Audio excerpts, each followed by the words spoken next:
The first sign was not dramatic. No visions, no warnings. Just a date that refused to leave my awareness. I turned 27 in early autumn. Nothing happened that day. No disturbances spiked. No alarms sounded. The city moved as it always had. People laughed in cafes, complained about traffic, worried about deadlines. From the outside, it was an ordinary turning of a year. From the inside, it felt like standing on a fault line that had finally locked into place. The fox spirit noticed before I said anything. "You feel it," she said one night as we stood on the rooftop, the city stretching endlessly below us, the deferred wait. "I thought alignment would change this," I replied. "It did," she said. "It changed how it arrives." I had spent years redirecting outcomes, slowing collapse, dispersing pressure, moving consequences sideways instead of allowing them to strike straight down. That kind of work does not erase debt. It amortizes it, and 27 is when the balance sheet closes. The first collection came quietly. A man I had helped years earlier, one of the earliest cases before I understood restraint, was found dead in his apartment. Heart failure, the report said, natural causes. But when I visited the site, the air told a different story. His fate had been extended unnaturally. Not stolen, but borrowed. The interest had matured. I stood there for a long time, saying nothing. That night, the dreams returned. Not symbolic, not abstract. Accounting. I saw moments I had intervened in replayed, not as events, but as weights. Each decision represented as a marker added to a ledger I had never been shown before. Some were light, others were crushing.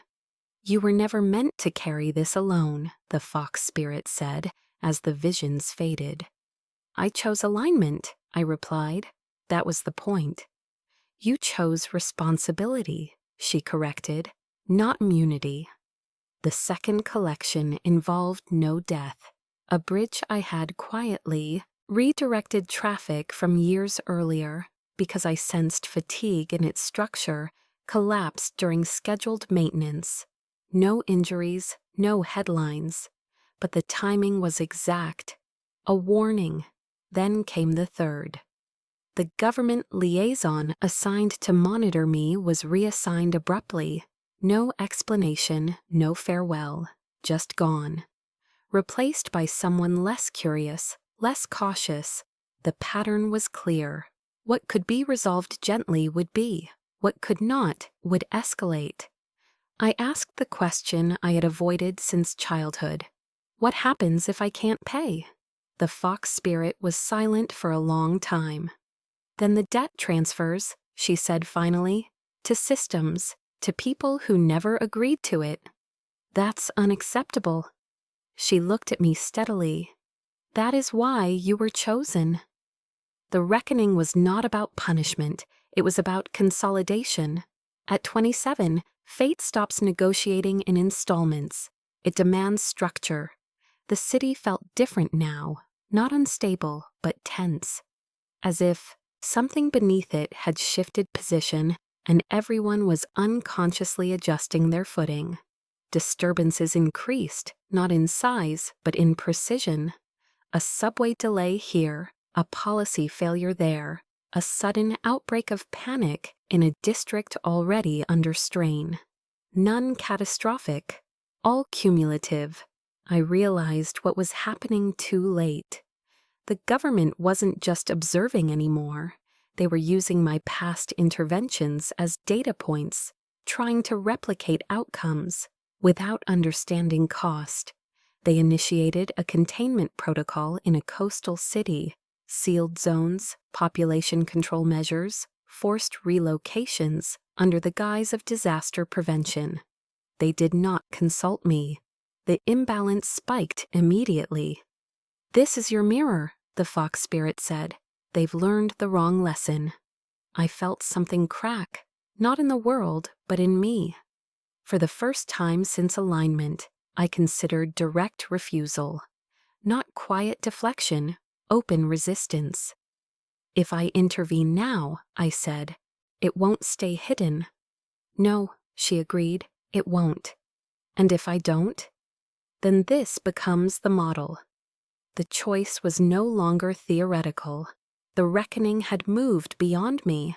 I thought of my grandfather, of how he had delayed other than confronted, believing time itself was the solution. He had been wrong. Time only accumulates interest. I made the decision before fear could interfere. I would intervene. Not as a consultant, not as an advisor, as a counterweight. We moved at night, not to the site, but to the policies behind it. I used every quiet lever I had built over years of enforced silence. Budget reviews, environmental assessments, legal friction. The kind of resistance that looks like incompetence from the outside. Simultaneously, the fox spirit acted where I could not visibly, not violently. She withdrew her passive containment, just enough. The disturbances became impossible to ignore. Equipment failed too consistently. Predictions fell apart too precisely. The model unraveled. Within 48 hours, the protocol was suspended. Publicly, it was framed as caution. Privately, panic spread. That night, standing alone again, I felt the weight shift, not lifted, redistributed. The fox spirit appeared beside me, her expression unreadable. "You've declared yourself," she said. "Yes," I replied. "Then understand this," she continued. "From this point on, the reckoning accelerates." "I know." She studied me for a long moment. "You can still walk away," she said quietly. "Let the debt fall where it may." I looked out at the city, at millions of lives layered unknowingly atop forces they never agreed to inherit. "No," I said. "If collection is inevitable, then so is direction." She nodded once. The 27th year had begun, and fate had stopped asking politely. The first thing to collapse was the illusion of locality. For years, disturbances had obeyed geography, a city, a district, a site, pressure built, released, redistributed, contained barely. After the 27th year began, geography stopped cooperating. I noticed it in the intervals. Events in different cities began occurring within the same narrow windows of time. Power disruptions aligning across provinces, transportation failures, repeating the same patterns hundreds of kilometers apart. On paper, they were unrelated. In reality, they pulsed like a shared heartbeat. "You're not imagining it," the fox spirit said, as we observed the data layered across maps and timelines. Deferred systems synchronize when collection begins. "What's being collected?" I asked. "Stability," she replied. "Borrowed stability." The reckoning was no longer about individual debts. It was about structures that had depended on imbalance to function. A port city experienced a sudden breakdown in logistics. Cargo delayed, shipments rerouted without explanation. A mountain town reported a spike in unexplained accidents along newly built roads. A coastal research facility lost power during a routine calibration, triggering a cascade of false alarms that paralyzed response teams for hours. None of it was dramatic enough to dominate headlines. Together, they formed a pattern that was impossible to ignore.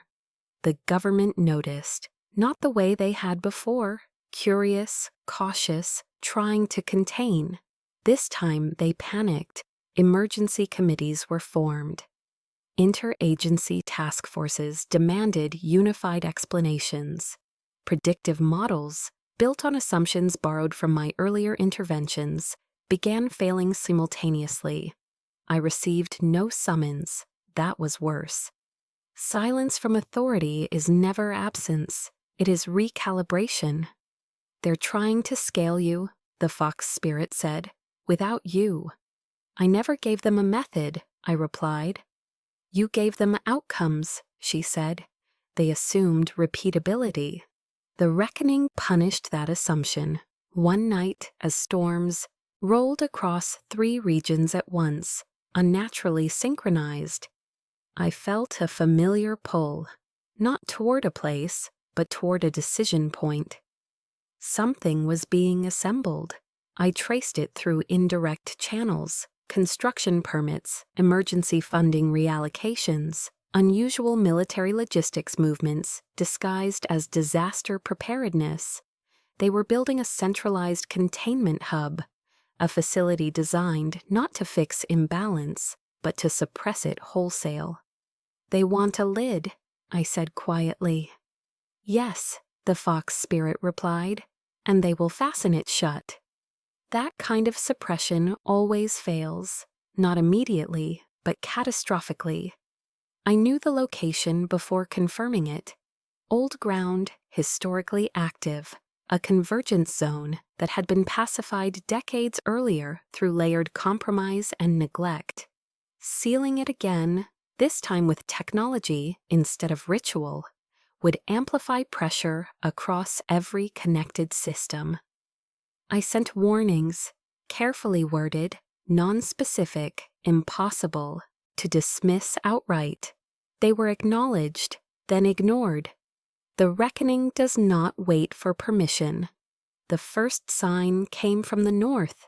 An entire region experienced simultaneous infrastructure failures, water pressure drops, heating outages, transportation delays during a mild, unremarkable night. No storm, no sabotage, just systems refusing to cooperate. Public frustration mounted. Then came the southern incident. A high-speed rail corridor shut down mid-route across multiple cities due to sensor discrepancies. Thousands stranded. No explanation that satisfied. The media began asking a different kind of question. Not what was happening, but why everything was happening at once. I stood with the fox spirit on elevated ground overlooking the city as reports streamed in from across the country. This is escalation, I said. This is convergence, she corrected. She looked strained. For the first time since alignment, I sensed resistance in her presence, not external opposition, but internal constraint. You're reaching your limit, I said. She didn't deny it. I was never meant to operate at this scale alone, she said. My function is regional, symbolic, anchored. And now? Now the reckoning is supra-regional. Something colder settled in my chest. What happens when you can't compensate anymore? She met my gaze. Then the debt transfers to you. That was the truth beneath alignment. She had been a buffer, a translator, not the final bearer. The reckoning was moving toward something human, something adaptable, something expendable, me. The facility went live 3 days later. They didn't announce it. They didn't need to. The moment it activated, I felt it, like a sudden pressure change inside my skull. Across the network of places I monitored, fluctuations spiked violently. This is wrong, I said. They're compressing instead of redistributing. Yes, the fox spirit replied. They've turned a system-wide imbalance into a focal point. I had seconds to decide, intervene directly and expose everything, or allow it to proceed and let the backlash spread unchecked. I did neither. I chose a third path. I became a conduit. I opened myself, not fully but enough, to absorb part of the surge, to divert pressure through a channel it recognized, human, immediate, finite. Pain tore through me as the first wave hit. Not physical pain, but cognitive overload. Memories not mine, decisions deferred by others, now arriving all at once. I collapsed. Through the noise, I felt her hands steadying me. "You cannot carry this long," she said urgently. "I don't need long," I replied through clenched teeth. "Just enough." The facility began to fail, not explosively but erratically. Readings spiked, systems desynchronized, operators lost control. They shut it down within minutes. Publicly, it was framed as a test interruption. Privately, terror set in. When the pressure receded, I was on the floor, shaking, alive, barely. The fox spirit knelt beside me, her expression no longer distant. "This path ends," she said quietly. "Soon." "I know," I replied, "but not today." Across the country, disturbances began to settle, not resolved, but slowed. The reckoning had been delayed again, at cost. The silence afterward was heavier than any chaos, because now fate knew exactly where to look, and it had found me willing to answer. The world did not collapse after the facility shut down. That was the most unsettling part. No cities fell silent, no skies darkened. Systems stabilized just enough to resume function. The reckoning did not announce itself with catastrophe. Instead, it clarified. What had once been diffuse pressure, spread across places, people, institutions, began condensing into something singular, not a location, not an event, a balance sheet. I felt it every morning when I woke. The noise that had once surrounded me, competing signals, overlapping disturbances, half-formed futures, was gone. In its place was a steady, intolerable precision. Each unresolved intervention stood out sharply, like an unpaid line item highlighted in red. "This is the shape of it," the fox spirit said quietly. "Final accounting does not rush, it organizes." She looked diminished, not weakened, but constrained, like a function approaching its boundary conditions. Her presence no longer extended outward automatically. Where once she sensed entire districts, now she focused inward, anchoring herself to me alone. "You're withdrawing," I said. "I'm being withdrawn," she corrected. "My role was never to finish this." The truth landed heavily. Everything she had done, every protection, every redirection, had been preparatory. A buffering phase, a grace period. Now the system wanted resolution. I stopped receiving reports of new disturbances. That didn't mean they weren't happening. It meant they were no longer external. The first sign was subtle. I began to experience delayed consequences from actions taken years earlier, conversations resurfacing in altered contexts, people I had once advised making choices that now intersected in unforeseen ways. A policy I had quietly nudged years ago resulted in a resource shortage elsewhere. A route I had diverted traffic from caused economic strain in a peripheral district. None of these outcomes were catastrophic. Together they formed a pattern I recognized immediately. The reckoning was no longer punishing imbalance, it was testing allocation. "What happens if I refuse?" I asked one night, as we stood in the quiet apartment, the city muted beyond the windows. "Then the accounting completes itself without discretion," the fox spirit said. "Pure arithmetic, no prioritization. And if I accept it, then you decide where the weight lands." That was the choice hidden beneath everything.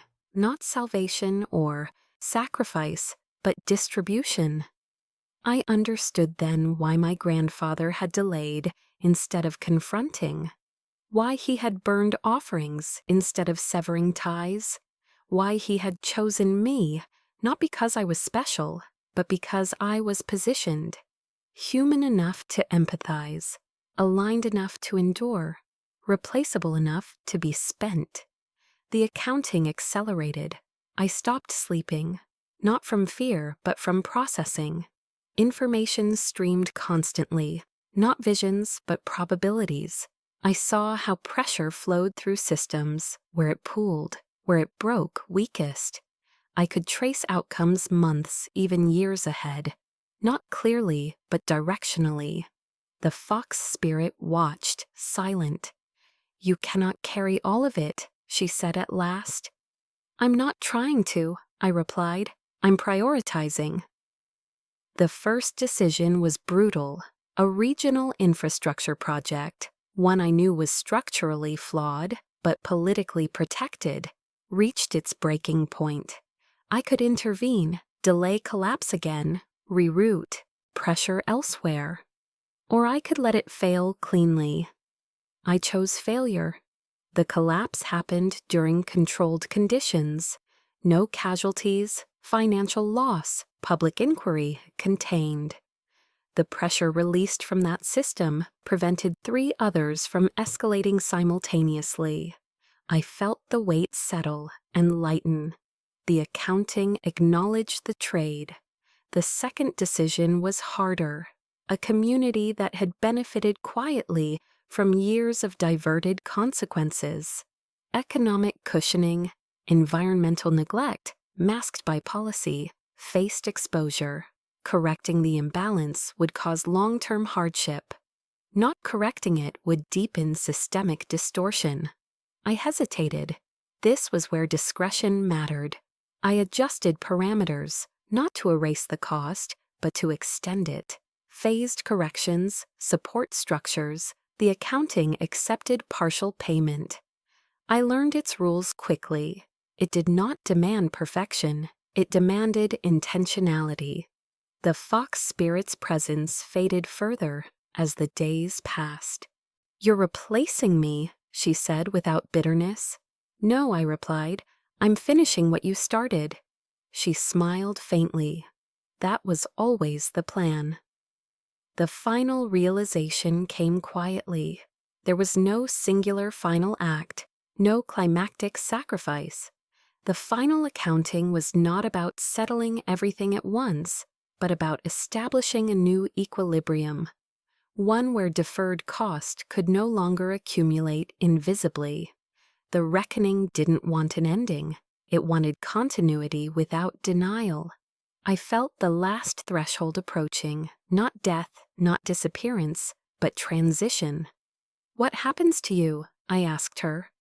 "I return to dormancy," she said, reduced, symbolic again.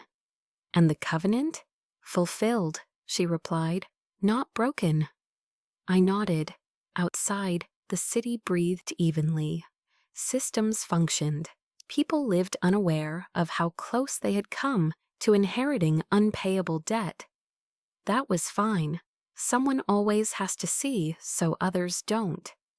As the accounting stabilized, the pressure receded, not gone, but manageable. Transferable in honest increments instead of catastrophic waves. The fox spirit faded until only her voice remained. "You will not be remembered," she said, "and that is success." "I know," I replied. When the silence finally settled, it wasn't empty. It was balanced, and for the first time since childhood, I understood what that truly meant. Not peace, but accountability, held at the right scale. The end did not arrive with ceremony, no final night, no omen, no decisive sound. One morning I woke and felt that something had loosened, not vanished, just released. For years, my awareness had been accompanied by a presence like a second horizon. Constant, quiet, inevitable. That morning, the boundary felt closer, personal, finite. The fox spirit stood near the window, her outline thinner than it had ever been.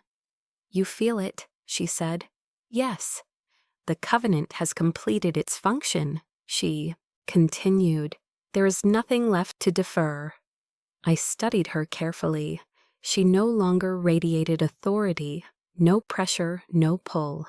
She looked, almost, like a memory, choosing whether to stay. "What happens now?" I asked. She considered the question. I withdraw, she said. Not erased, not destroyed, reduced to symbol and potential. And me? You remain. That was the difference. For generations, the covenant had existed to bridge, to buffer fate long enough for something adaptive to take shape. That something was not her. It was me. I won't have your reach, I said. No, she agreed. But you won't need it. She turned toward me fully for the first time since the accounting stabilized.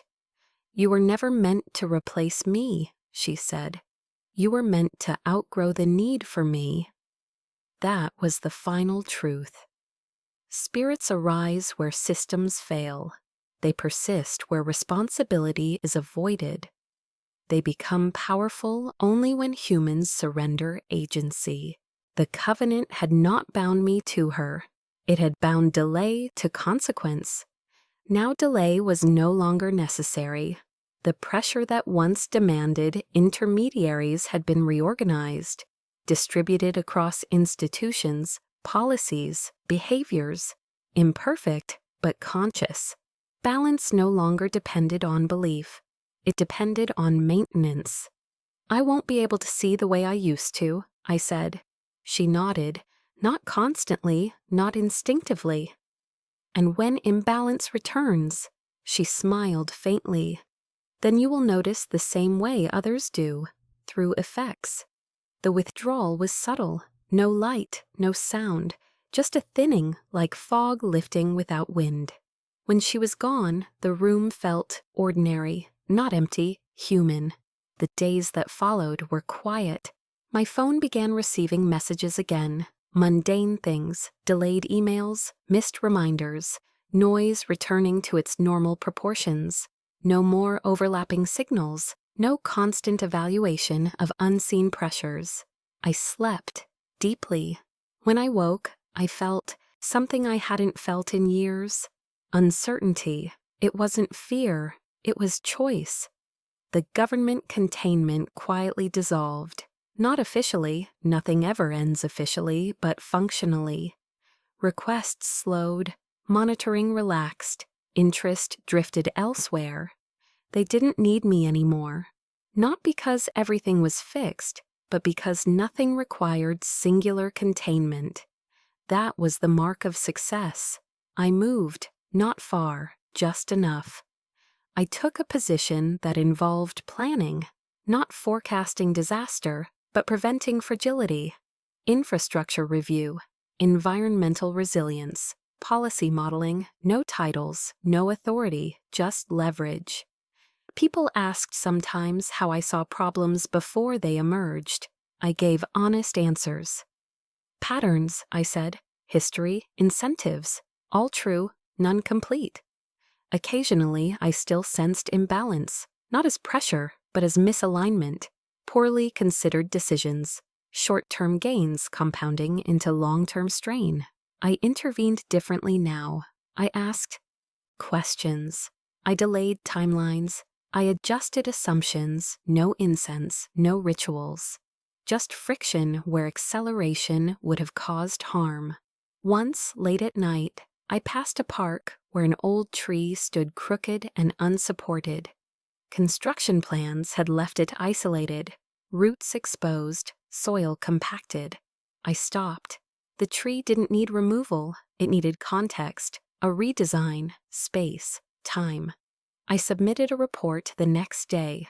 Months later, the tree stood stronger, integrated into a small green corridor that eased runoff and heat accumulation. No one thanked me. That was fine. I thought of my grandfather often, of how much he had carried quietly, how much he had delayed without ever believing he would be the one to finish it.